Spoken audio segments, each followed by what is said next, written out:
சைதாப்பேட்டையில் மா சுப்பிரமணியன் தோல்வியடைந்த நிலையில் வாக்காளர்களை சாடியிருக்கிறார் திமுக அமைப்பு செயலாளர் RS பாரதி.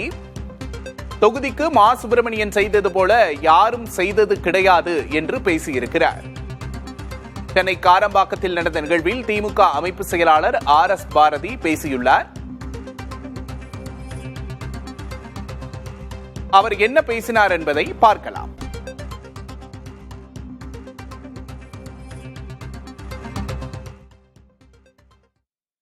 சைதாப்பேட்டை தொகுதியில் அவர் செஞ்சாத மாதிரி யாரும் செய்யவே இல்லை. கலைஞரே முதலமைச்சர் இருந்தார், பெருமையாக சொல்கிறேன். அவர் கூட அங்கே ஒரு பெரிய ஹாஸ்பிட்டல் கொண்டு வர முடியல. ஏன்னா எங்கள் பக்கத்தில் இருக்கிற ஆலந்தூருக்குலாம் பெரிய வசதியாக இருக்குது. அந்த ஹாஸ்பிட்டலில் போய் வந்த நோயாளி அவன் சொந்தக்காரன் ஓட்டு போட்டுருந்தாலும் ஜெயிக்கும். அவனுக்கெல்லாம் நல்ல சாவே வராது, ஓப்பனாக சொல்கிறேன். காரணம், உயிர் காப்பது என்பது அவ்வளோ கஷ்டமான காரியம்.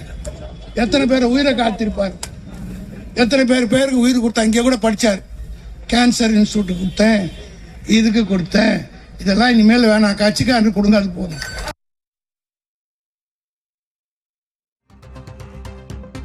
சைதாப்பேட்டையில் மா சுப்பிரமணியன் ஒரு மிகப்பெரிய மருத்துவமனையை கட்டியிருக்கிறார். கலைஞரே அந்த தொகுதியில் சட்டமன்ற உறுப்பினராக செயல்பட்டிருக்கிறார். அவரை மிஞ்சி மா சுப்பிரமணியன் செயல்பட்டிருக்கிறார். அந்த மருத்துவமனையில் சிகிச்சை பெற்ற நோயாளிகள் வாக்களித்திருந்தாலே அவர் வெற்றி பெற்றிருக்கலாம் என்றும், அதனைத் தொடர்ந்து வாக்களிக்காதவர்களுக்கு நல்ல சாவே வராது என்றும் சர்ச்சைக்குரிய வகையில் பேசியிருக்கிறார் RS பாரதி. சைதாப்பேட்டையில் மா சுப்பிரமணியன் தோல்வியடைந்த நிலையில் வாக்காளர்களை சாடியிருக்கிறார் திமுக அமைப்பு செயலாளர் RS பாரதி. தொகுதிக்கு மா சுப்பிரமணியன் செய்தது போல யாரும் செய்தது கிடையாது என்று பேசியிருக்கிறார். சென்னை காரம்பாக்கத்தில் நடந்த நிகழ்வில் திமுக அமைப்பு செயலாளர் RS பாரதி பேசியுள்ளார். அவர் என்ன பேசினார் என்பதை பார்க்கலாம்.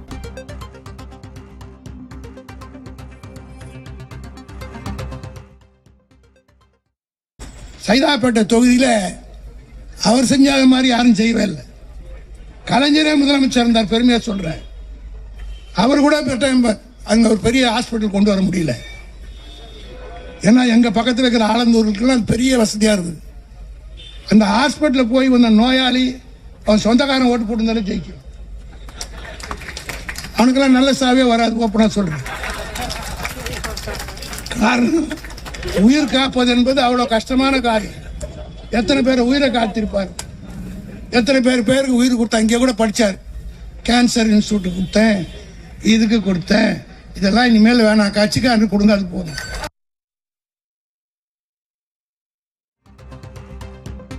சைதாப்பேட்டையில் மா சுப்பிரமணியன் ஒரு மிகப்பெரிய மருத்துவமனையை கட்டியிருக்கிறார். கலைஞரே அந்த தொகுதியில் சட்டமன்ற உறுப்பினராக செயல்பட்டிருக்கிறார்.